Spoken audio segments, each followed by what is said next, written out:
नमस्कार। सिनेमा संवाद में आपका स्वागत है। मेरा नाम है अमिताभ।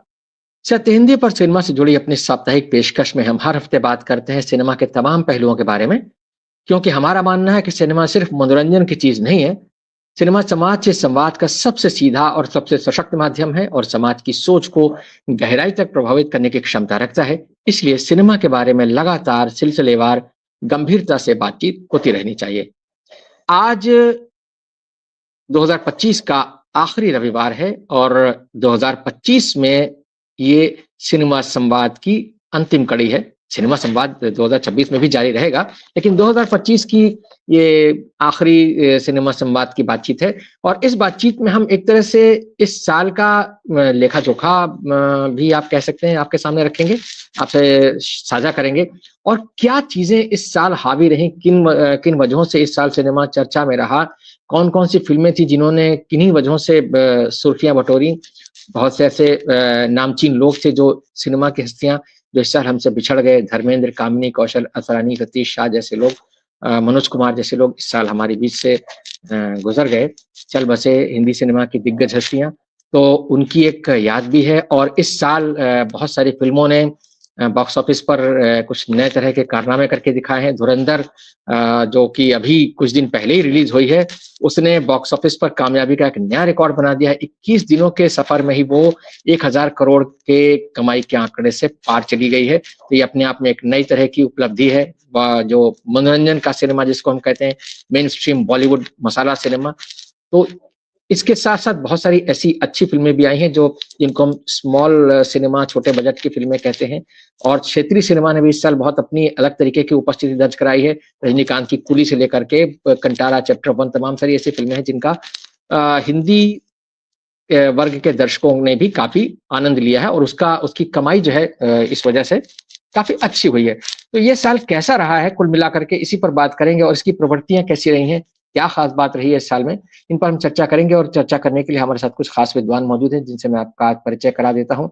मेरे साथ जबरीमल पारख साहब हैं, हिंदी सिनेमा के बहुत जाने-माने व्याख्याता, बहुत वरिष्ठ विश्लेषक, दशकों से हिंदी सिनेमा पर लिख रहे हैं, लगातार बहुत सारी किताबें लिख चुके हैं। अजय ब्रह्मात्मज जी हैं, हिंदी सिनेमा के बहुत वरिष्ठ समीक्षक, दशकों से वो भी हिंदी फ़िल्मों की समीक्षा कर रहे हैं, कई किताबें लिख चुके हैं। फरीद खान साहब हैं, हिंदी फ़िल्मों से जुड़े हुए हैं, हिंदी फ़िल्मों की दुनिया से पटकथा लेखक के तौर पर और सौम्या बैजल जी हैं, टिप्पणीकार हैं, लगातार लिखती रहती हैं हिंदी सिनेमा के बारे में, रंगमंच के बारे में, कला संस्कृति की दुनिया के बारे में। आप सबका बहुत-बहुत स्वागत है।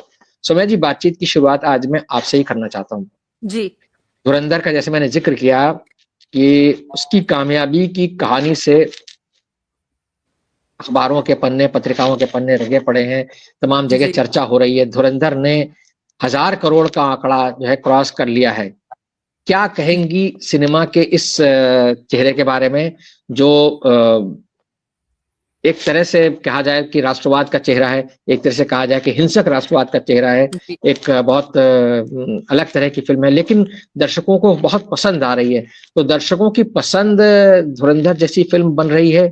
इस साल हमने देखा छावा भी एक फ़िल्म आई थी जो कि एक अलग तरह का राष्ट्रवाद था जिसमें हम जिसको पीरियड सिनेमा भी कह सकते हैं, लेकिन जिसको हम ये कह सकते हैं कि इतिहास का सिनेमा के पर्दे पर पुनर्लेखन हो रहा है, एक तरीके से पुनर्प्रस्तुति हो रही है, नए सिरे से प्रेज़ेंट किया जा रहा है। तो क्या कहेंगी आप धुरंधर जैसी फ़िल्मों की कामयाबी के बारे में? क्योंकि धुरंधर ने पठान, जवान और तमाम सारी फ़िल्मों की जो एक थी सबको पीछे छोड़ दिया है।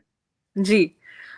सभी को नमस्कार और मतलब जैसा आप कह रहे हैं अमिताभ जी, 2-3 चीज़ें हैं। मैं धुरंधर की डिस्क्रिप्शन में एक्चुअली कुछ और जोड़ना चाहूँगी। वो केवल एक राष्ट्रवाद और हिंसक फ़िल्म नहीं है, वो एक बहुत ही ज़्यादा टॉक्सिकली मेल फ़िल्म भी है। और इस तरह की फ़िल्में पसंद किया जाना सिर्फ़ आज का फिनोमेना नहीं है। अगर आप देखें तो कबीर सिंह ने बहुत पैसे कमाए थे। कबीर सिंह ने बहुत पैसे कमाए इसलिए हमें एनिमल मिली। एनिमल ने और पैसे कमाए इसलिए आज आपको धुरंधर मिल रही है। प्रोपेगेंडा फ़िल्म्स पैसे कमाती चली आ रही हैं और उनको सरकार की तरफ से भी तवज्जो मिल रही है फ़िल्में बनाने की, तो आपको प्रोपेगेंडा फ़िल्म्स भी दिखाई दे रही हैं। जो धुरंधर का फ़र्क है बाकी प्रोपेगेंडा फ़िल्म्स में और अभी हम लोग यही बात कर रहे थे, वो ये है कि एक तो इसमें स्टार पावर बहुत है, प्लस टेक्निकली फ़िल्म में अपेरेंटली काफी मेहनत करी गई है और बहुत पॉपुलर लेवल पे उसे दर्शाया गया है। और मेरे हिसाब से ये मेरे लिए हिंदी सिनेमा में सबसे ज्यादा परेशान करने वाली बात रही है इस साल कि propaganda films made well is a very big problem. क्योंकि अगर इस किस्म की फिल्में बहुत ज्यादा फिल्माई और तकनीकी तौर पे अगर बहुत ज्यादा अच्छी बनने लगी तो लोगों का उन्हें पसंद करना और फिर उनको बहुत आसानी से टूल बनाना लोगों के माइंडसेट को चेंज करने के लिए बहुत ही आसानी तरह से यूज किया जाएगा। तो वो मेरे लिए एक बहुत ही ज्यादा प्रॉब्लमैटिक रियलिटी है जो धुरंधर की सक्सेस ने क्रिएट किया है। और मुझे लगता है कि ये एक सिनेमा का जो सबसे खौफनाक यूज है उससे हम सबको थोड़ा बच के रहना चाहिए। दूसरा मुझे लगता है उसी परिवेश में आपने जहाँ छावा का सॉर्ट ऑफ मेंशन किया, मुझे नहीं लगता कि हिस्ट्री को नए तरह से दिखाने की कोशिश है। मुझे लगता है कि ये हिस्ट्री को रीराइट करने की कोशिश है। क्योंकि एक चीज समझना बहुत जरूरी है कि जो अब जनरेशन आ रही है उनका एसोसिएशन विद हिस्ट्री वीक होता चला जा रहा है। ये वो जनरेशन है और फिर सिनेमा को हमें कल्चर के बीच में रख के देखना बहुत जरूरी है कि ये वो जनरेशन है जिनकी हिस्ट्री की किताबों से मुगल्स गायब हो रहे हैं। ये वो हैं जिनके लिए पॉपुलर कल्चर में हर जगह मुसलमान डीमोनाइज किए जा रहे हैं। उनकी दुनिया में जब आप छावा जैसी फिल्म लेकर आते हैं वो उस पॉइंट ऑफ व्यू को और परिपक्व करता है कि right wing Hindu point of view on history is the only point of view that exists। तो ये सारी चीजें एक much larger point of view on history and culture जो अभी हमारे throats के अंदर घुसाया जा रहा है वो उसका एक बहुत बड़ा पार्ट बन रही हैं और मेन स्ट्रीम सिनेमा की मेरे हिसाब से ये सबसे बड़ी हार है। तो उस पॉइंट ऑफ व्यू से अगर देखा जाए तो 2025 एक बहुत ही डेट्रीमेंटल साल रहा है from a main stream cinema perspective. लेकिन मुझे लगता है कि अगर आप एक स्टेप बैक लें तो आप ये भी देख सकते हैं कि फिल्मों को मोटा मोटा 3-4 कैटेगरीज में बिठाया जा सकता है कि एक तो ये main stream propaganda toxic masculinity की एक दुनिया है जिसमें छावा धुरंधर इस किस्म की फिल्में बैठ सकती हैं। फिर एक आपको दुनिया मिली जिसमें बहुत सारे हमें इस साल रीरन्स मिले जिसमें मतलब चाहे वो अलग अलग रीजंस की वजह से थे, whether it was because of Guru Dutt centenary year या Shahrukh's birthday celebrations and things like that. तो यू फाउंड पीपल और शोले कंप्लीटिंग 50 इयर्स, मतलब you had people go back to theatres for films that meant something to them. तो आप देख रहे थे कि लोग ओम शांति ओम एंजॉय कर रहे हैं थिएटर्स में, दोबारा शोले देखी जा रही है and things like that, which I thought was a very important thing क्योंकि आपको ये नजर आता था कि ओरिजिनल लव जो फिल्मों के लिए है वो अभी भी है और लोग उस किस्म की कहानियां और वो नॉस्टैल्जिया के लिए अभी भी जा रहे हैं। तीसरा एक ब्रैकेट जो मेरे हिसाब से बहुत जरूरी है जिसका मेंशन करना, वो फिल्में हैं जिनमें गेज शिफ्ट हुई है। और गेज शिफ्टिंग के बारे में मैं स्पेसिफिकली पॉइंट आउट करना चाहूंगी होम बाउंड और धड़क 2 को। और मैं इस समय खासकर ये कहना चाह रही हूँ एज अ डिस्क्लेमर कि मैं सिर्फ उन फिल्मों का जिक्र कर रही हूँ जो हिंदी सिनेमा में बनी है जो थिएटर्स में रिलीज हुई हैं। मैं इस समय ओटीटी फिल्मों का कॉन्वर्सेशन नहीं कर रही हूँ क्योंकि एक वो बहुत क्लियर पैल्पेबल डिफरेंस है between what is being created on OTT and what is being created in mainstream theatre based cinema, और मैं उस पर भी आऊंगी। तो cast becoming a part of theater based storytelling is finally happening, जो नहीं हुआ है इतने सालों में हमारे सिनेमा में, वो अब हो रहा है। तो मतलब होम बाउंड में ऑब्वियसली रिन्यूड इंटरेस्ट इसलिए है क्योंकि वो ऑस्कर्स के लिए गई है और कई बार ऐसा होता है इंडिया में कि जो फिल्में वेस्ट से टिक मार्क हो जाती हैं सडनली उनमें तब इंटरेस्ट आता है, जैसा लंच बॉक्स वगैरह में हुआ। लेकिन कोई भी रीजन से अगर इंटरेस्ट आ रहा है तो होम बाउंड एक ऐसी फिल्म है जो मेरे हिसाब से सभी को देखनी चाहिए। तो एक तो वो और दूसरा Dhadak 2 because that is also an equally important film with the way it is been written. तो अगर जी कास्ट पे दोबारा स्पॉटलाइट आ रही है तो वो मेरे हिसाब से एक बहुत बड़ा चेंज है, और it is important to note कि ये दोनों धर्मा की प्रोडक्शंस हैं. तो not because suddenly dharma is sort of doing something out of the ordinary, whether it is dharma wanting respect or whatever it is that is making dharma do this. The fact that dharma productions is producing 2 films on cast is an important reality. और बहुत जो अच्छी बात आपने कही है जी. और जो चौथा ब्रैकेट आप देखिए फिल्मों का, वो फिल्में हैं जो बहुत ही पेट्रियार्कल गेज को और विमेन ऑब्जेक्टिफिकेशन को केटर कर रही हैं. तो आप ये सनी संस्कारी और मस्ती 4 and Housefull and all of these, that is another bracket that sort of is doing all the tick marks on typical patriarchal objectificatory storytelling, जिसमें वो सारे एलिमेंट्स हैं जो आपको डालने होते हैं to get typical people in. एक और शिफ्ट जो मेरे हिसाब से हुआ है जो इम्पोर्टेंट है वो ये है कि new faces and new voices are trying to enter. तो राइटर्स में नई आवाजें आई हैं, similarly in Dhadak 2, similarly in Homebound, and even similarly in faces in Saiyaara. I will reserve my comments on what I think of Sayyara as a film. But the fact of the matter is that some new voices are trying to enter cinema. आखिरी point जो मैं make करना चाह रही हूँ वो ये है कि अगर आप कंटेंट और राइटिंग का डिफरेंस देखें बिटवीन OTT में क्या हो रहा है और मेन स्ट्रीम थिएट्रिकल रिलीजेस में क्या हो रहा है, उसकी writing, argument quality, content quality में जमीन आसमान का फर्क है. और ये मेरे हिसाब से प्रॉब्लम है. अगर मेन स्ट्रीम सिनेमा क्रिएटर्स को लगता है कि वो ऑडियंस की इंटेलिजेंस को अंडर एस्टिमेट करेंगे तो वो मेरे हिसाब से बहुत बड़ी बेवकूफ़ी कर रहे हैं. क्योंकि आप अपने बाकी के कितनी आपकी फिल्मों ने कितने पैसे कमाए आप खुद देख लीजिए. और एक तरफ आता है आपके पास द बास्टर्ड्स ऑफ बॉलीवुड जो अपने आप में एक मेटा बन के अपने ऊपर मजाक करता है, प्लस साथ में एक बहुत ही टंग एंड चीक और ब्रेव तरह से अपने आसपास होती हुई चीजों पे कमेंट्री करता है, which is I think the most entertaining and the most hilarious way of doing it. So I think that is very interesting and very important. So things like the Bads of Bollywood, Stolen, ये जो फिल्में और series आई हैं OTT पे, these are very very interesting and well written stories. Delhi Crime and so on and so forth. तो मुझे लगता है कि ये जो chasm develop हो रहा है between what is on mainstream and what is on OTT, ये जिस भी judgment की वजह से create हो रहा है, ये create नहीं होना चाहिए. ये वही देश है जो श्री 420 थिएटर्स में रिलीज करता था और जागते रहो थिएटर्स में रिलीज करता था और प्यासा रिलीज करता था और हम देखते थे और वो पैसे बनाती थी. तो मेरे ख्याल से वो थोड़ा रिकैलिब्रेशन जरूरी है. और the business of film releases needs to change. Single screens need to come back.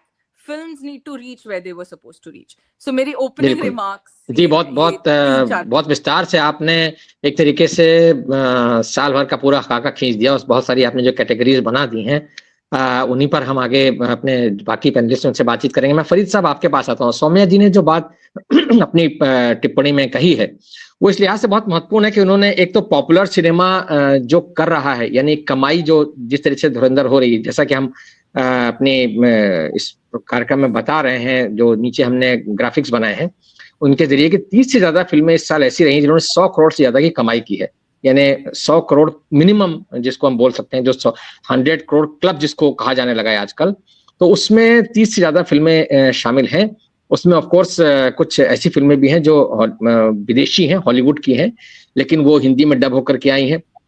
बहुत सारी क्षेत्रीय भाषाओं की फिल्में हैं, मलयालम की, तेलुगु की, तमिल की, जो कन्नड़ की, जो कि हिंदी में डब होकर के आई हैं. लेकिन उनको दर्शक पसंद कर रहे हैं. साथ साथ में हिंदी का, जैसे हमने बताया कि धुरंधर जैसी एक फिल्म आई जिसने 1000 करोड़ का आंकड़ा पार कर लिया. सैयारा इस साल की एक बहुत अच्छी, मतलब कहना चाहिए हिट रोमांटिक लव स्टोरी है नए चेहरों के साथ. और उसके साथ साथ हमने जॉली एलएलबी जैसी फिल्म भी देखी जो कि एक मीनिंगफुल फिल्म भी कही जा सकती है. और वो उसने अच्छा पैसा भी बनाया, बहुत सारी बातें। तो एक इनसाइडर होने के नाते, इंडस्ट्री का एक सदस्य होने के नाते, एक तरीके से फरीद साहब, आप इस ट्रेंड को किस तरह से देखते हैं? क्या ये हम मान लें कि नहीं, जो सौम्या जी ने कहा कि नहीं, एक जमाना था जब हम सी 420 जो है वो रिलीज करते थे और प्यासा आती थी और वो पैसे भी बनाती थी और लोगों को कहीं ना कहीं एक मैसेजिंग का काम भी करती थी। क्या वो कैटेगरी आपको लगता है कहीं पीछे चली गई है? क्योंकि इस साल हमने देखा फुले जैसी फिल्म भी आती है, आपने धड़क 2 की बात की, आपने होम बाउंड की फिल्म की बात की, तो जाति पर फुले नाम की एक फिल्म भी आई थी जो कि बहुत अच्छी फिल्म थी, बहुत अच्छी फिल्म बनी थी।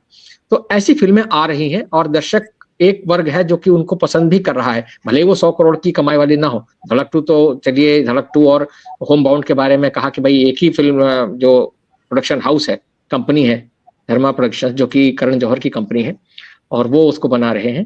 तो कहीं ना कहीं वो उनके कंसर्न्स को भी कह लीजिए, या उनका जो एक कहना चाहिए कि अपने आप को डाइवर्सिफाई करने का एक तरीका है, उस तरफ भी इशारा करते हैं। मगर आपको क्या लगता है, ये जो ट्रेंड है, जो हमने शुरू में भी कहा कि 1000 करोड़ की कमाई वाली फिल्में हैं और छावा जैसी फिल्में जो 600-700 करोड़ रुपए कमाती हैं, एक अलग तरह का राष्ट्रवाद भी आ रहा है, लेकिन एक अलग तरह की स्टोरी टेलिंग भी आ रही है।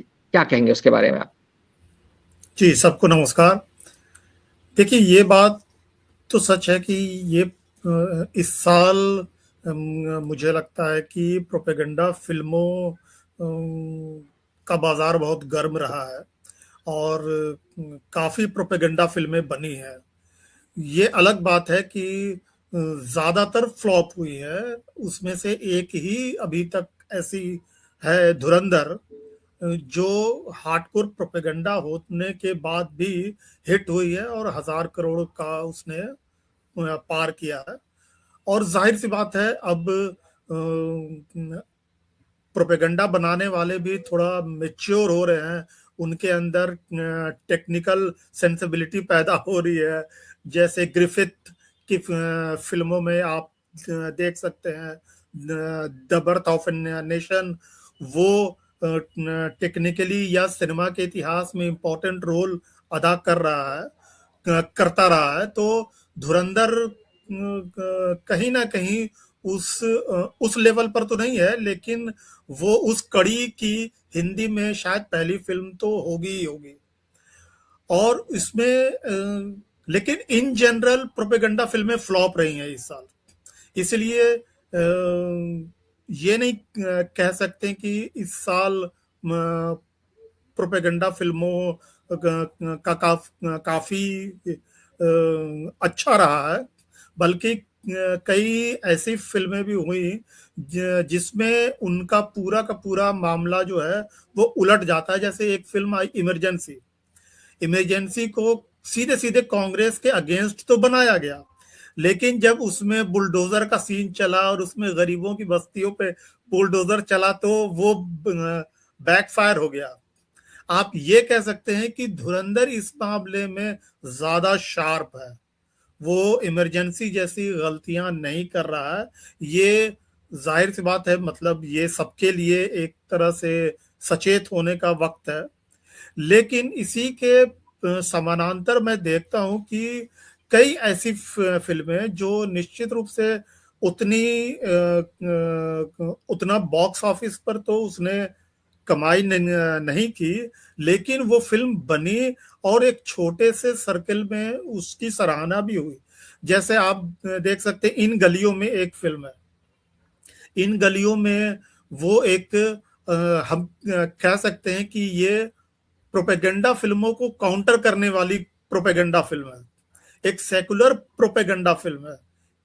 और ठीक आप उसके बाद जब हमारा साल खत्म हो रहा है तो हम सब ने देखा भी, उस पर बात भी की, द ग्रेट शमसुद्दीन फैमिली। तो ऐसी फिल्में बन रही हैं।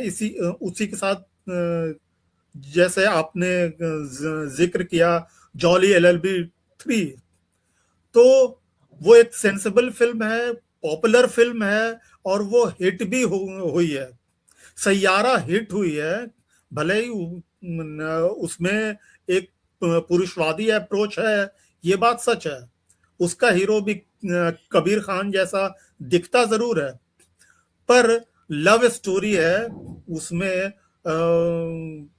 तो हम इस रूप में अगर उसको देखें तो लव स्टोरी के तौर पर वो एक हिट फिल्म रही है। उसी के साथ आमिर खान की जो फिल्म आई सितारे जमीन पर, तो जी जब फूले आई, फूले आई होम होम बाउंड ऑस्कर तक गई, तो जो एक बड़ा तबका दर्शकों में है जो प्रोपेगेंडा फिल्मों को फ्लॉप करवा रहा है, जो अच्छी फिल्मों को देखने जा रहा है, वो ठीक है कि वो 1,000 करोड़ का उनमें वो नहीं है। लेकिन इस बार जो बंबई में जो मामी फेस्टिवल होता था वो इस साल नहीं हो रहा है। कुछ लोग कह रहे हैं कि वो अब कभी नहीं होगा, कुछ लोग कह रहे हैं कि 2026 में वो होगा। तो अब देखते हैं कि वो क्या होगा। तो स्थितियां बहुत अच्छी तो नहीं है। इसी के साथ हम लोगों ने जब गुरुदत्त पर बात की, उनका जन्मशती वर्ष चल रहा है, सलील चौधरी या राज खोसला का जिक्र इसलिए भी कि उन्होंने सामाजिक फिल्में, लोकप्रिय फिल्में और हिट फिल्में दी लगातार। उसमें एकाध फिल्में ऐसी होंगी जो रिग्रेसिव हो सकती हैं, लेकिन बहुत सारी फिल्में बहुत ही साहसिक फिल्में थी।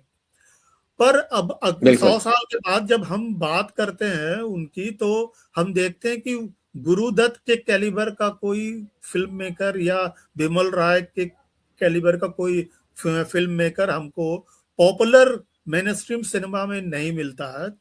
तो इस साल का फिलहाल जी पहली टिप्पणी के बहुत शुक्रिया।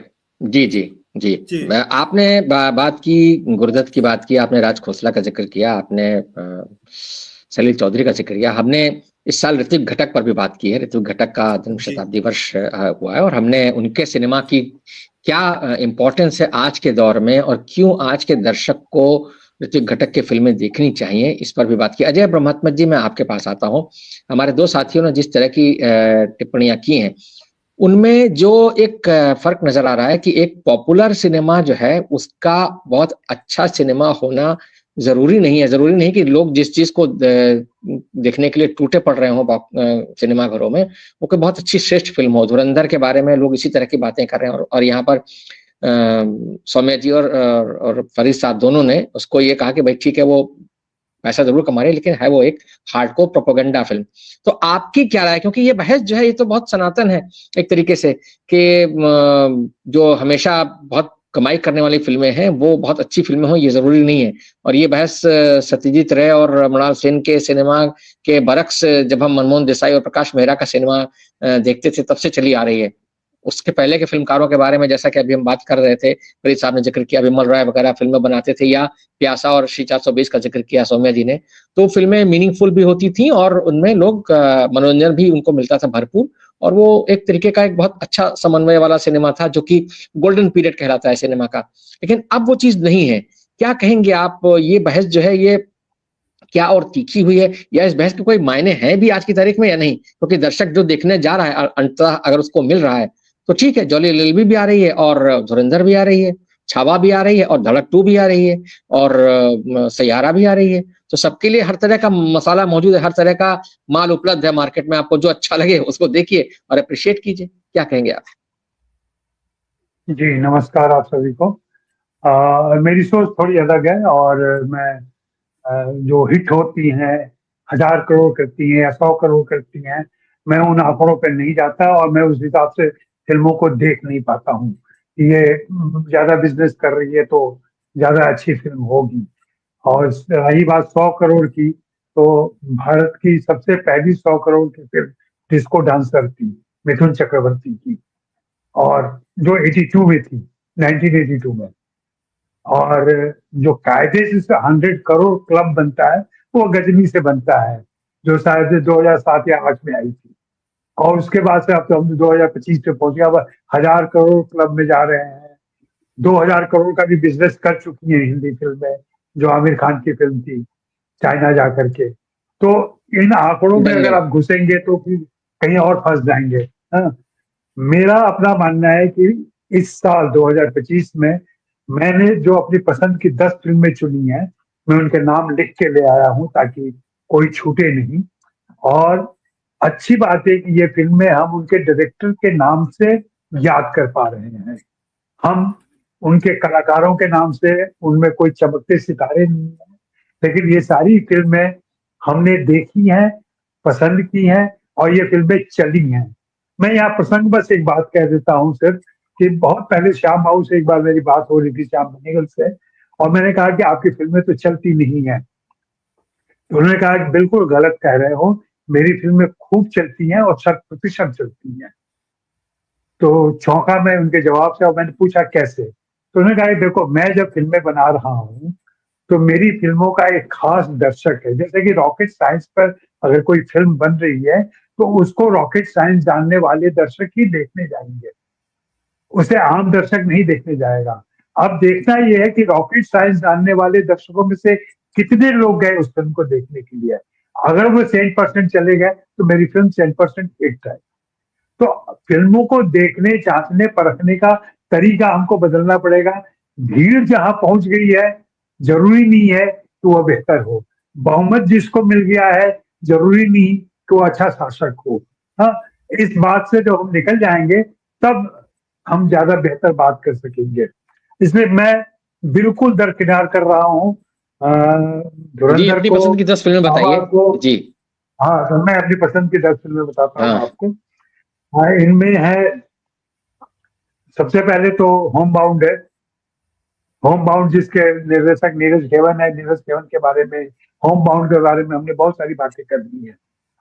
फिर सितारे जमीन पर, जो आर प्रसन्ना की फिल्म थी, आर एस प्रसन्ना की, जिसमें आमिर खान थे और जो एक खास किस्म के, खास तरह के बच्चों को लेकर बनाई गई फिल्म थी और एक सेंसिबिलिटी पैदा करती है आपके अंदर ऐसे लोगों के प्रति, समाज में ऐसे लोग जो हमारे साथ रहते हैं उनके प्रति। फिर संतोष एक फिल्म आई थी जो बहुत कम लोगों ने देखी, चूंकि भारत में थिएटर में रिलीज नहीं हो पाई वो। तो उस फिल्म की, संध्या सूरी की फिल्म थी वो। संध्या सूरी की यह फिल्म काफी चर्चित रही है, लेकिन विदेशों में रही, हिंदी में और थिएटर में रिलीज न होने की वजह से कम लोगों ने देखा। ऑफकोर्स जॉली एलएलबी मेरी फिल्म है, पसंद की फिल्म है। सुभाष कपूर इसके निर्देशक है। मजेदार ये बात है कि हम जॉली सीरीज को सुभाष कपूर के नाम से जानते हैं, हमें याद नहीं रहता आमतौर पर किसमें अरशद थे, किसमें अक्षय थे, किसमें दोनों आए हैं। इसमें दोनों आए हैं, लेकिन कलाकारों से ज्यादा फिल्म का टोन और जिस तरीके से इस बार सुभाष कपूर, सब कोई कहते हैं ऐसी हिम्मत कैसे की उन्होंने, इतनी हिम्मत कैसे कर पाए वो। और जो सीधे सरकार की आलोचना करते हुए, सरकार की नीतियों की आलोचना करते हुए एक फिल्म बनाते हैं, तो जो मैं शुरू से कहता रहा हूं कि निर्देशक अपने नई तकनीक चुनेंगे, नई प्रविधि चुनेंगे, कहने का तरीका चुनेंगे, वो दिख रहा है कि निर्देशक कैसे आगे बढ़ रहे हैं। फिर मैं निशांची का जिक्र करूंगा। अनुराग कश्यप की फिल्म थी, हालांकि अनुराग की पुरानी फिल्मों के तुलना में कमजोर फिल्म थी, लेकिन यह अपराध की दुनिया में किस तरीके से क्या हो रहा है उसको बहुत करीब से टच करती है। छोटी है फिल्म, इसमें भी दो नए कलाकार थे। धड़क 2 की चर्चा सभी ने की, मैं भी करूंगा। साजिया इकबाल ने जिस तरीके से इस फिल्म को ट्रीट किया और जैसे ले आई पर्दे पर, और हमें जो जातिवादी बात सौम्या कह रही थी वो जरूर उभर के आई बात, और मेन स्ट्रीम फिल्म में आई ये बात, इसलिए ज्यादा महत्वपूर्ण बन जाती है। फिर इसी कड़ी में मैं ह्यूमंस इन द लूप, एक फिल्म आई है, बहुत कम लोगों ने शायद देखी है उसको, लेकिन अब नेटफ्लिक्स पे है वो, अगर आप चाहें तो देखें। जो एआई को लेकर बनी है और आदिवासी इलाके में कैसे वहां की औरत एआई को लेके क्या समझ पैदा करती है और किस तरह से बहस करती है, जिरह करती है, और बताती है एआई कैसे एक बच्चे की तरह है, उसको हम जो सिखाएंगे वही सीखेगा, वही बताएगा, वही बोलेगा, तो उसको कैसे ट्रीट करना चाहिए। एक बिल्कुल कह लें निम्न स्तर पर जाकर के वो चीजों को समझाने की कोशिश करती है। फिर द ग्रेट शमसुद्दीन फैमिली हमने जिक्र किया ही, जो अनुषा रिजवी की फिल्म है। और बाय द वे, मैं बताऊं कि अनुसार रिजवी का मैसेज आया था मेरे पास। उन्होंने कहा कि आप लोगों ने मेरी फिल्म को लेकर इतनी बड़ी चर्चा की, मुझे बहुत ही दिल से मैं बहुत धन्यवाद देना चाहती हूँ आप लोगों को कि मेरी फिल्म पे इतनी गंभीर चर्चा हुई। फिर एक फिल्म आई है द गर्लफ्रेंड, शायद कुछ लोगों ने देखी हो ये फिल्म। ये डब फिल्म थी हिंदी में, रश्मिका मंदाना जो टॉप और हॉट बहुत अच्छी फिल्म है। अभिनेत्री मानी जाती है, लेकिन जिस तरीके से उन्होंने काम किया और जो फिल्म ये समझाती है प्यार, संबंध, मोहब्बत, इसमें जो टीनेज की समस्याएं होती हैं, जो फैसला नहीं लेना या किस पर भरोसा करें, किस पर विश्वास करें, इन चीजों को पैट्रियार्की पर बहुत लेकर अच्छी फिल्म है वो। हाँ, मेरा मानना है कि हर किशोरी को यह फिल्म देखनी चाहिए और हर किशोर को यह फिल्म देखनी चाहिए जो टीनेजर्स है और प्रेम के दरवाजे पर खड़ा है, प्रेम करने जा रहा है या कर रहा है। फिर एक छोटी फिल्म थी जुगनुमा, उसकी मैं चर्चा करूंगा। राम रेड्डी की फिल्म थी और इसकी ज्यादा चर्चा नहीं हुई क्योंकि बहुत छोटी रिलीज हुई थी फिल्म। मनोज वाजपेयी थे इसमें। एक फैंटेसी थी और उस फैंटेसी को बहुत अच्छे तरीके से पर्दे पर लाया गया था। और भी फिल्मों की चर्चा हो सकती है, लेकिन मेरा मानना है कि अगर हम इस तरीके से देखें और इन्हीं फिल्मों की बात करें, हम धुरंधर की चर्चा छोड़ दें तो लोगों के दिमाग से भी धुरंधर निकलेगा। हम लोगों को वैसी फिल्मों की बातें ही नहीं करनी चाहिए। सबसे बेहतर तरीका है चीजों को नजरअंदाज करना। और ठीक है, करने दीजिए बिजनेस। बिजनेस तो बहुत, शोले भी करी थी और ये भी शोले फिर से रिलीज हुई है, फिर से हिंसा आ गई है उसमें। तो हिंसक फिल्मों का दौर है, हिंसा चल रही है, हम उसका कुछ नहीं कर सकते। लेकिन उसी दौर में कुछ ये फिल्में हैं जो प्रयोग के स्तर पर, जी, दर्शकों को लुभाने के स्तर पर और नई विधाओं को लेकर के आ रही हैं। और ये बहुत ही स्वागत योग्य कदम है, बहुत ही सराहनीय। जो लोग हिंदी फिल्मों को कहते हैं कि सब कुछ कचरा हो गया है वहां पे, उनको ये वैरायटी देखनी चाहिए या उनको ये वैरायटी दिखलाई जानी चाहिए। अगर आपने नहीं देखी है तो ये आपकी गलती है, फिल्मकारों की गलती नहीं है। बाकी हमने देखा है कि कैसे 2020 की आखिरी फिल्म कितनी खराब फिल्म आई है, मैं तेरी तू मेरा तू मेरी मैं तेरा।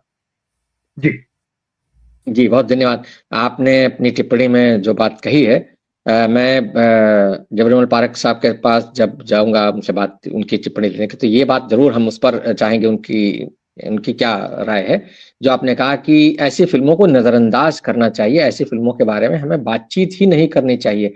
तो क्या इससे वो प्रवृत्तियां या इससे जो एक तरीके का कहना चाहिए कि बाजार है, क्या वो बाजार खत्म हो जाएगा? मतलब अगर हम वहां सौदा नहीं ले जाए तो वो मार्केट बंद हो जाएगी, कुछ इस तरह की भावना है क्या? क्योंकि जो हम देख रहे हैं जिस तरह का धुरंधर जो है वो बहुत पॉपुलर फिल्म हुई है, जाहिर बात है साल की सबसे ज्यादा कामयाब फिल्म है बॉक्स ऑफिस पर और उसने एक रिकॉर्ड बनाया है। तो कहीं ना कहीं जो एक टेंडेंसी होती है किसी भी बिजनेस में कि जो एक अच्छा प्रोडक्ट आ जाता है, एक अच्छा माल, जो बिकाऊ माल आ जाता है, अच्छा ना कहें बिकाऊ माल कहें, तो वो सब लोग उसी को रेप्लिकेट करने, उसकी नकल करने की कोशिश करते हैं। और अभी तो हमको मालूम है कि धुरंधर का एक सीक्वल भी आना है अगले साल, यानी 2026 में मार्च के महीने में शायद वो आना है उसको।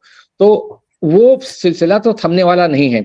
और आपने हिंसा की बात की, शोले की हिंसा की बात की। शोले की हिंसा जो है वो धुरंधर की हिंसा के आगे एकदम बहुत ही बचकानी जैसी लगती है, लगता है जैसे बच्चों का है मामला। शोले में जो गब्बर सिंह, उस समय जो शोले आई थी, जो क्रूरता दिखाई गई थी, उस समय उसको बहुत हिंसक फिल्म माना गया था। लेकिन जिस तरह का टॉर्चर या जिस तरह की हिंसा धुरंधर में दिखाई गई है, और उसमें चूंकि राष्ट्रवाद का तड़का लगा हुआ है इसलिए लोग उसको पसंद कर रहे हैं, वाहवाह कर रहे हैं, लेकिन वो तो बहुत भयानक है और शोले उसके सामने कुछ भी नहीं है। तो पारेख साहब, आपकी राय इसके बारे में, साथ साथ ये भी कि जैसे अजय जी ने 10 फिल्में गिनाई, तो आपकी पसंदीदा फिल्में कौन सी हैं? और ये बड़ा अच्छा लगा अजय जी के मुझसे सुनकर कि अनुषा रिजवी ने हमारा जो डिस्कशन था द ग्रेट शमसुद्दीन फैमिली पर, उसकी उन्होंने प्रशंसा की। मेरे पास भी उनकी टिप्पणी आई थी, एक मित्र ने भेजी कि उन्होंने हमारे डिस्कशन को बहुत सराहना की और उसके लिए उन्होंने धन्यवाद भी दिया। तो मैं आपसे जानना चाहूंगा, इस साल आपकी पसंदीदा 10 फिल्में कौन सी हैं? और ये जो पूरा साल गया है, इस पूरे साल को आप सिनेमा में साल को किस तरह से रेट करेंगे? सबको नमस्कार।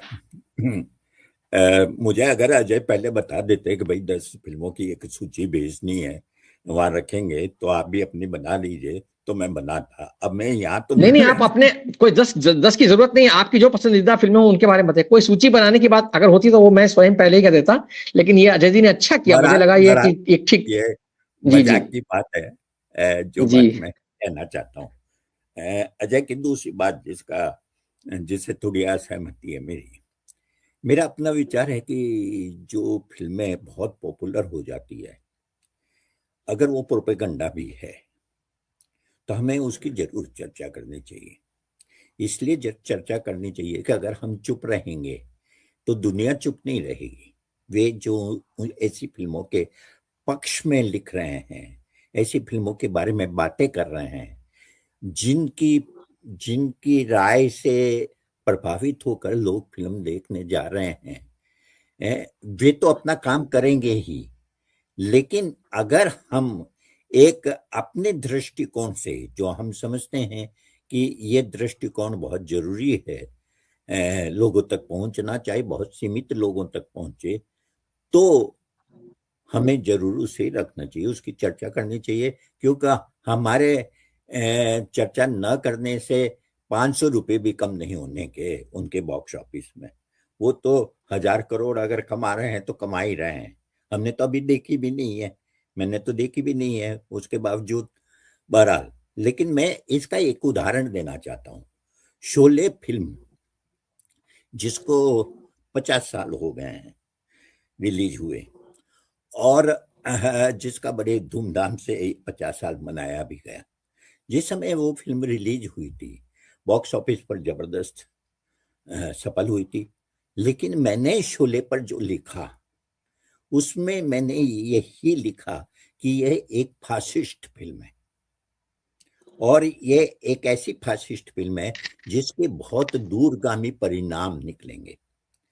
मेरा मानना है कि अगर शोले नहीं बनी होती तो ए वेडनेसडे नहीं बनती, और अगर ए वेडनेसडे बनी तो फिर धुरंधर को तो बनना ही था किसी न किसी दिन।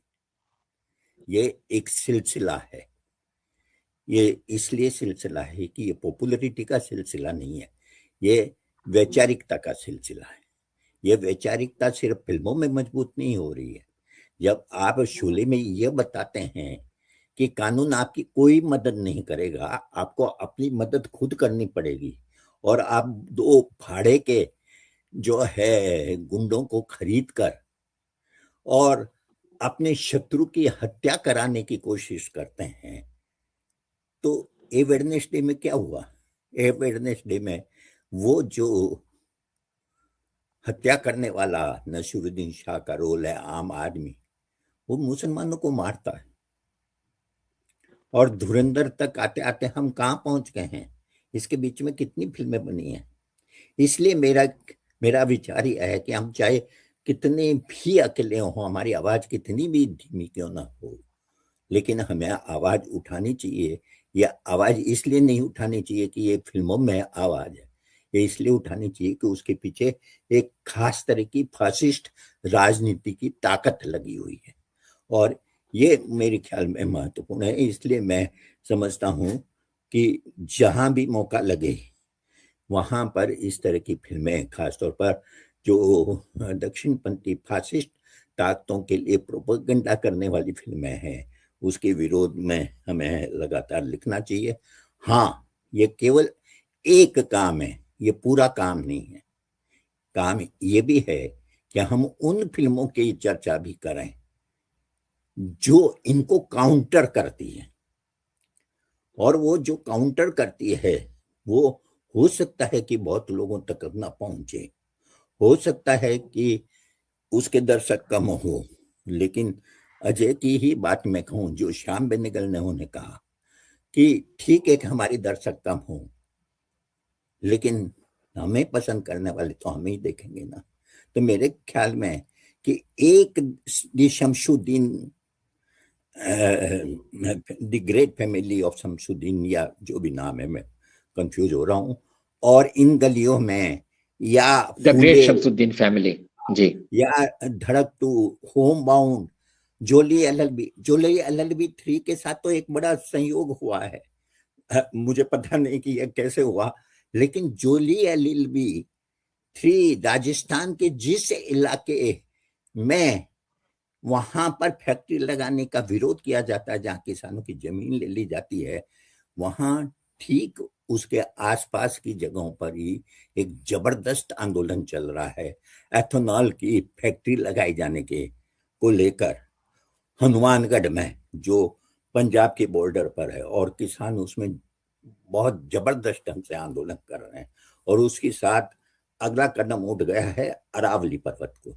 इसलिए मेरे ख्याल में जोली LLB3 का महत्व इसलिए भी है। और ये अजय की बात से मैं सहमत हूँ कि इतनी साहसिक फिल्म बनाया जाना, वास्तव में क्या होता है कि आप चाहे शमशुद्दीन देखें, इन गलियों में देखें, होम बाउंड देखें, इन फिल्मों पर रोक लगाने के लिए या उनको जनता तक पहुंचाने के लिए उनको वे हथकंडे अपनाने पड़ेंगे जो ऐसी फिल्मों पर लागू करना, ऐसी फिल्मों के विरुद्ध इस्तेमाल करना खुद खतरे में है। ये इस बात का संतोष देता है कि भले ही धुरंधर ने 1000 करोड़ कमा लिए हों, लेकिन 1000 करोड़ दर्शक जो है वो उनके पीछे नहीं है। उनके पीछे जो है वो कम देखने वाले दर्शकों की जो सोच है, सेकुलर सोच, वो अब भी मेरे ख्याल काफी मजबूत है और इस दृष्टि से भी देखा जाना चाहिए।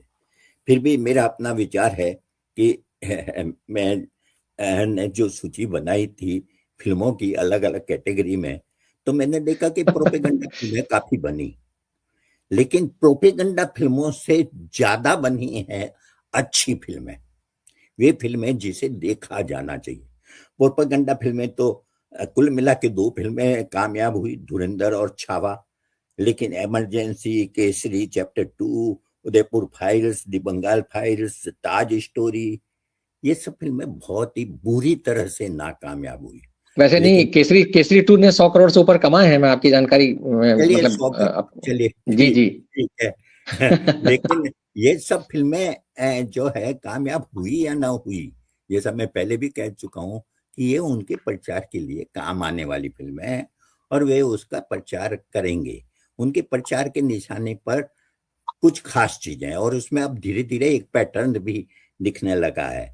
जैसे अगर पाकिस्तान के विरुद्ध फिल्म बनेगी तो उसके कामयाब होने की संभावना, अगर इतिहास पर कोई फिल्म बनेगी, ऐसे इतिहास पर जिसको लेकर ज्यादा मतलब जो बिल्कुल लोगों को मूर्ख समझकर उनके भेजे में डालने की कोशिश करेंगे तो वो नाकामयाब हो जाएगी, नहीं तो वो चल सकती है। जैसे छावा चली और ताज स्टोरी पूरी तरह से फ्लॉप हो गई, होनी थी, क्योंकि ये किसी के भी गले नहीं उतरेगा कि ताजमहल की जगह वहां पर कोई मंदिर था।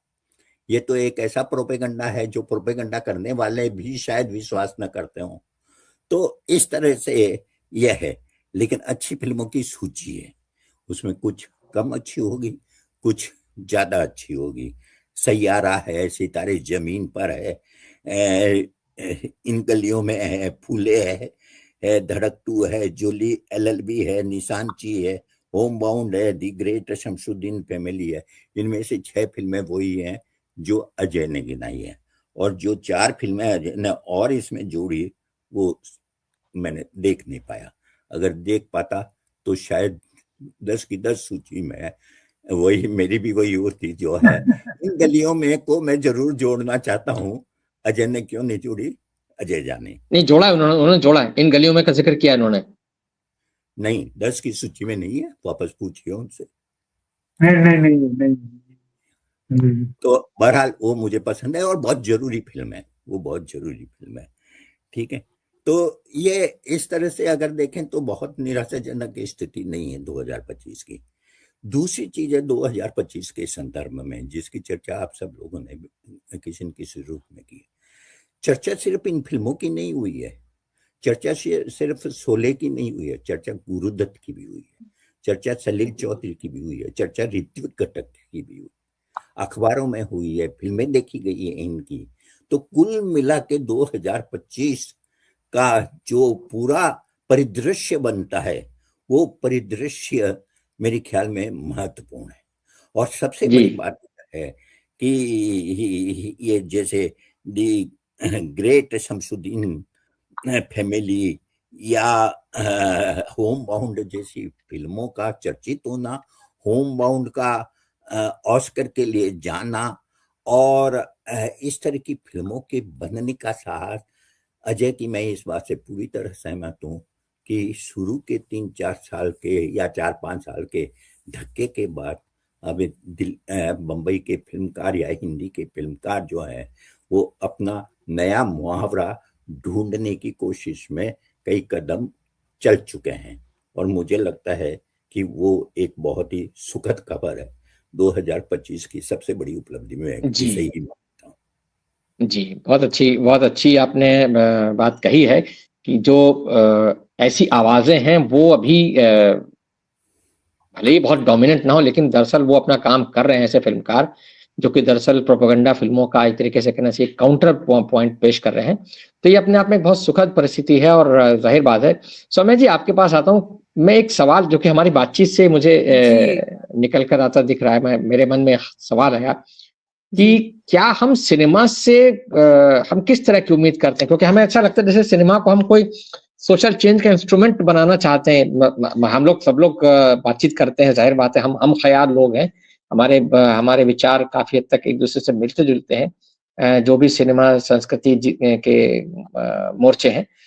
तो क्या सिनेमा से हमारी उम्मीद ये रहती है कि भाई वो सिर्फ एंटरटेन, जैसा कि हम बार बार कहते हैं कि एंटरटेनमेंट का माध्यम नहीं है, वो सिर्फ वो समाज की सोच को गहराई तक प्रभावित करता है, लेकिन क्या हम सिनेमा को कोई चेंज का इंस्ट्रूमेंट भी मानते हैं? क्या हमको लगता है कि फिल्म देखने से लोगों की राय बदल जाएगी और वो शायद कुछ ऐसा करने लगेंगे जो कि जमाने में जो चल रहा है उससे कुछ अलग होगा? क्या आपको ऐसा लगता है? और फिर उस कसौटी पर आप जब आप देखती हैं तो कैसे आप मौजूदा सिनेमा को, जिसमें 2025 का सिनेमा भी है, उसको आप कैसे कसती हैं संक्षेप में?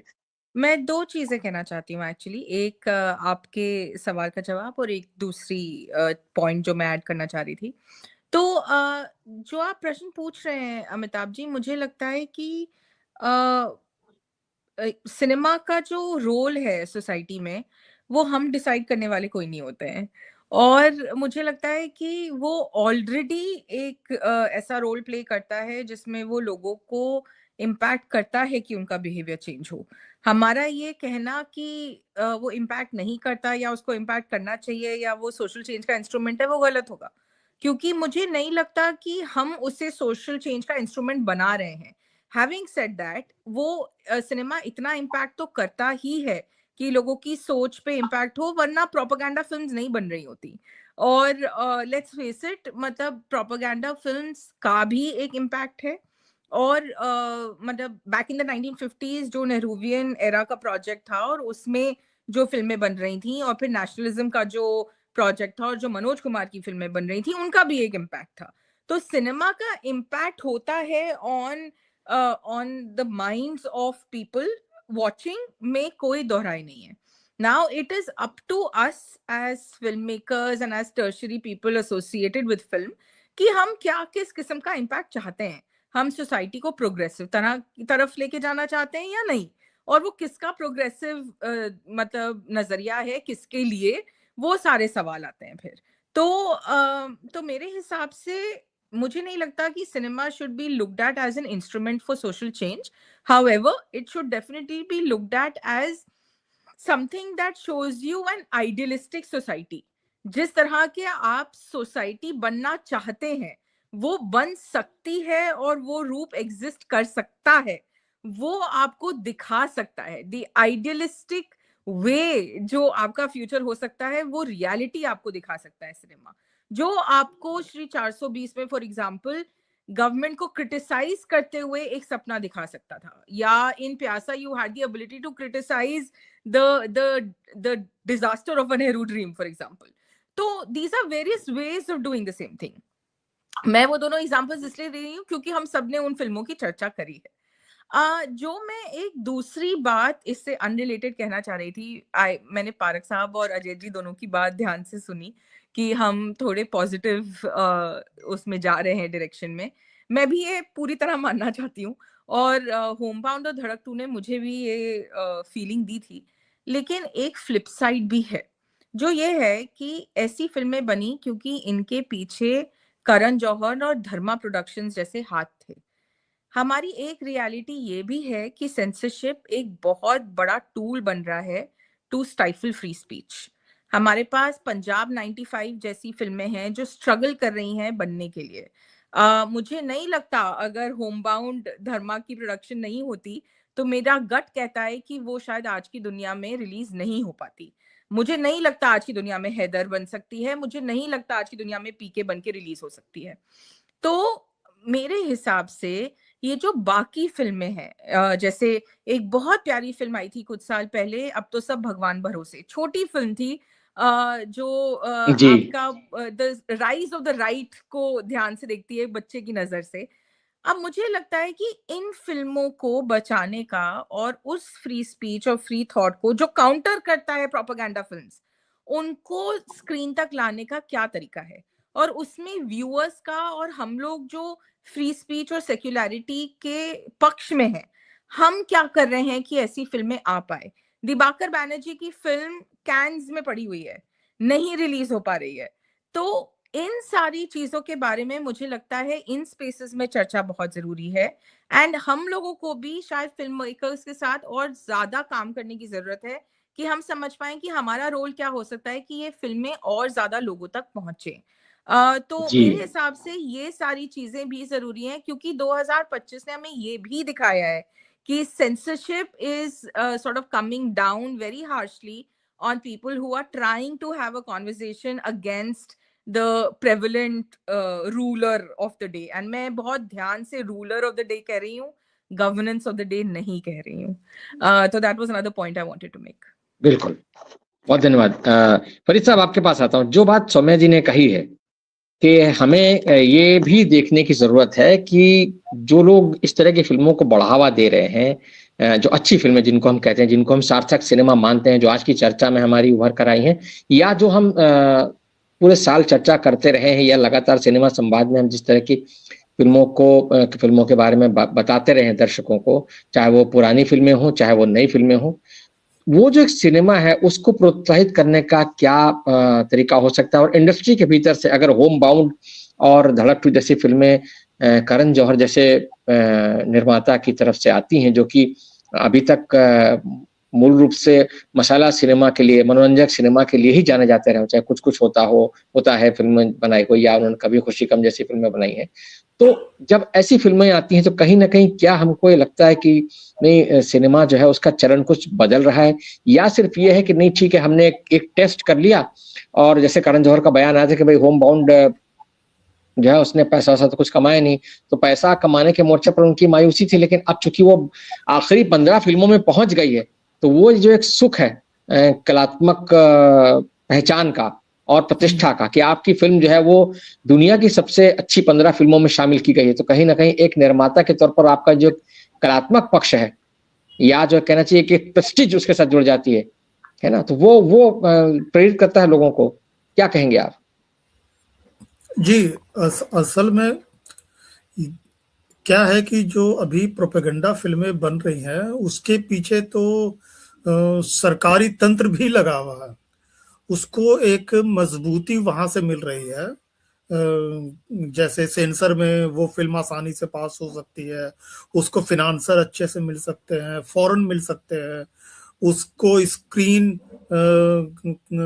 की संख्या ज्यादा मिल सकती है जब रिलीज होती है, और उसमें बहुत ही मुश्किल होता है जो छोटे छोटे जैसे इन गलियों में के जो मेकर्स हैं उनके लिए रिलीज करना और दर्शकों तक पहुंचना मुश्किल होता है।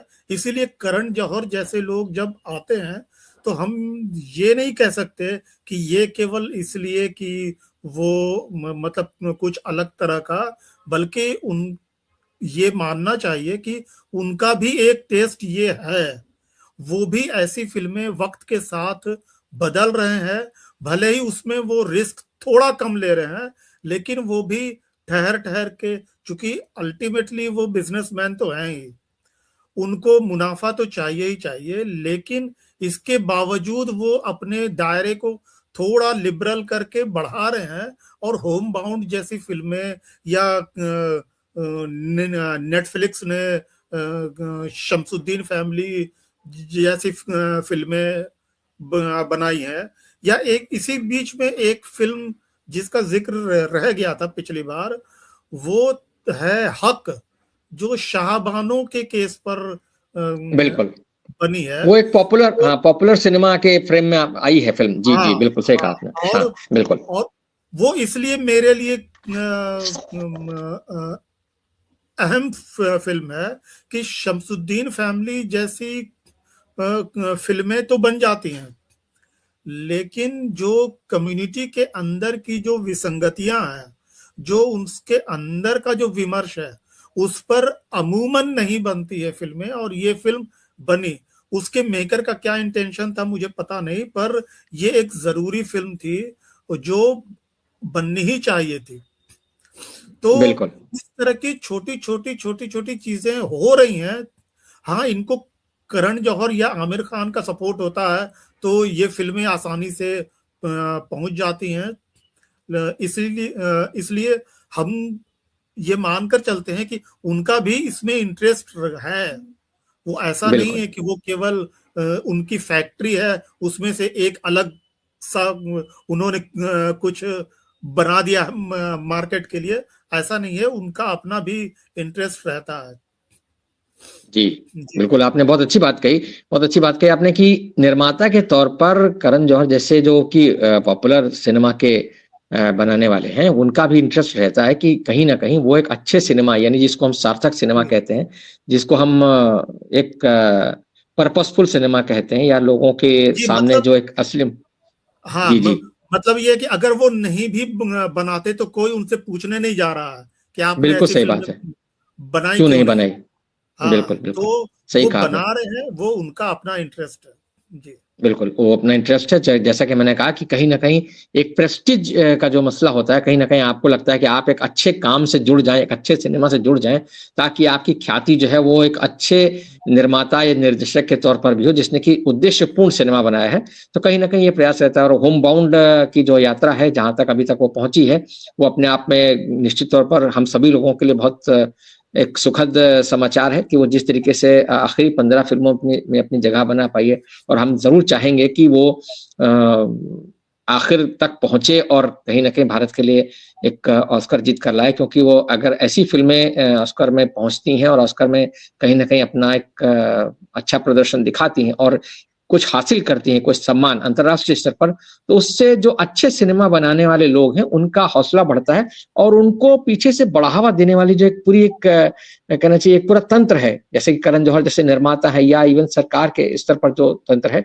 वो कहीं न कहीं इस तरह के सिनेमा के प्रति थोड़ा उदार होता है, और दर्शक को भी जो अच्छे सिनेमा का पसंद करने वाला दर्शक है, उसको भी कहीं न कहीं अच्छी फ़िल्मों की तादाद ज़्यादा दिखती है। बहरहाल ये तो सच बात है कि धुरंधर जैसा सिनेमा भी बनता रहेगा और होम बाउंड भी बनती रहेगी, दोनों तरह की फ़िल्में बनती रहेंगी। मैं संक्षेप में अजय जी, बहुत संक्षेप में आपसे ये जानना चाहूँगा, बस आपकी टिप्पणी, अंतिम टिप्पणी अगर आप कुछ कहना चाहते हैं इस चाल-चलन के बारे में, 2025 के बारे में। जैसा कि मैंने शुरू में भी कहा था कि भई ये साल जो है बहुत सारी चीज़ों के लिए याद रखा जाएगा, और इस साल हमने बहुत सारे बड़े नामचीन जो हस्तियाँ थी फ़िल्मी दुनिया की, उनको हमने खो भी दिया, ये भी एक बात है। इस साल मैंने शुरू में कहा था, कामिनी कौशल से लेके धर्मेंद्र असरानी, सतीश शाह, ऐसे लोग हमारे बीच नहीं रहे, पंकज धीर, मनोज कुमार, ऐसे नाम हैं जिनको कि हमने खो दिया, ये भी बात है। लेकिन संक्षेप में आपकी टिप्पणी।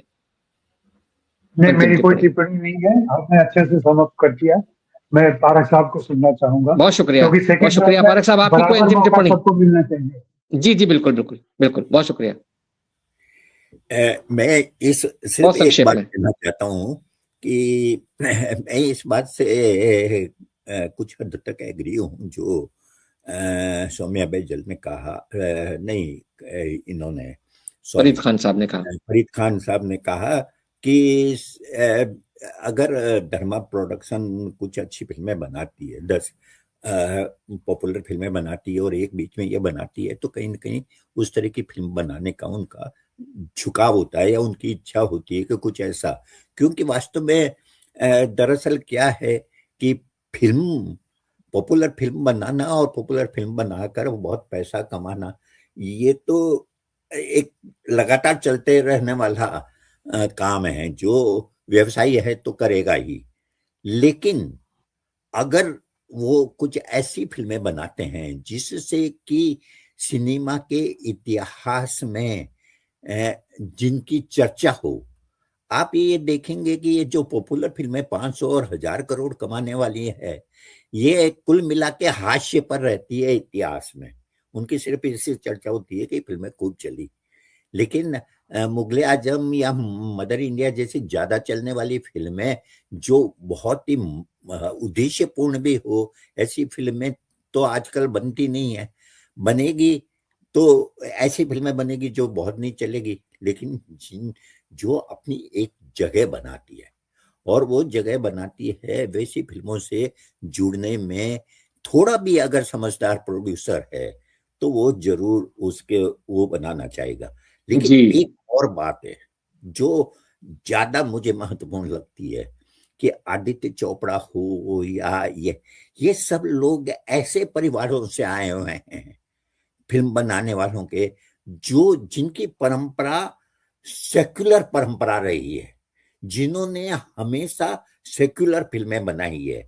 चाहे आप बी आर चोपड़ा की देखो, यश चोपड़ा की देखो, खुद इनका जो परिवार है वो जिस तरह की फिल्मों से जुड़ा है, इसलिए ये जो प्रोपेगेंडा फिल्में हैं, आप ये भी ध्यान दें कि इन्होंने पॉपुलर फिल्में बनाई है, लेकिन मेरे ख्याल में जो बहुत वाहियात प्रोपेगेंडा फिल्में बन रही है उनके साथ तो शायद ये लोग जुड़े हुए नहीं है।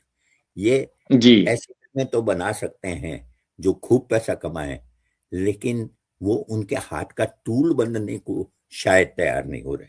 ये बहुत महत्वपूर्ण है, और ये मेरे ख्याल में इस बात का भी श्रेय उनको दिया जाना। बहुत धन्यवाद, बहुत धन्यवाद अपनी इस टिप्पणी के लिए। 2025 खत्म हो रहा है और हम अपने दर्शकों को नए साल के लिए शुभकामनाएं देना चाहेंगे, और हम ये उम्मीद भी करना चाहेंगे कि अगले साल जिस तरह के सिनेमा की हम बात कर रहे हैं, जिस तरह के उद्देश्यपूर्ण सिनेमा की हम बात कर रहे हैं, उसमें कुछ इजाफा हो, उसको देखने वालों की तादाद में इजाफा हो, ऐसी फिल्मों की गिनती बढ़े और ऐसी फिल्में कम से कम अपनी कमाई, अपनी लागत जो है वो वसूल कर पाए, ताकि उन्हें बनाने वालों का हौसला भी बना रहे। अगले साल हम जब सिनेमा संवाद में जुड़ेंगे तो अगले साल मैं याद दिला दूं, अपने दर्शकों को बता दूं कि अगले साल कुछ बड़ी हस्तियों की जन्म शताब्दी पड़ रही है जो पॉपुलर सिनेमा से जुड़े हुए। उनमें है फिल्म अभिनेता राजकुमार, जिनको कि अपनी डायलॉग डिलीवरी के लिए हिंदी सिनेमा के इतिहास में खास मुकाम हासिल है, और जिन्होंने की बहुत शानदार फिल्में दी हैं। वक्त, हमराज जैसी फिल्में उनके नाम से जानी जाती हैं, और अपनी डायलॉग डिलीवरी के लिए एक अलग तरह की अभिनय शैली के लिए वो जाने जाते थे। 1926 में उनका जन्म हुआ था, 2026 उनकी जन्म शताब्दी है। अगले साल नन्ही जयवंत नाम की अभिनेत्री, जो कि पुराने जमाने की बहुत प्रसिद्ध अभिनेत्री रही हैं, उनका भी जन्म शताब्दी वर्ष है। और फिल्म संगीतकार रवि, जिनकी बनाई धुनें आज भी बहुत पॉपुलर है और आज भी बहुत गाने गाए जाते हैं उनके कंपोज किए हुए। तो ऐसी कुछ हस्तियों का जन्म शताब्दी वर्ष भी है, और हम इन पर भी बातचीत करेंगे।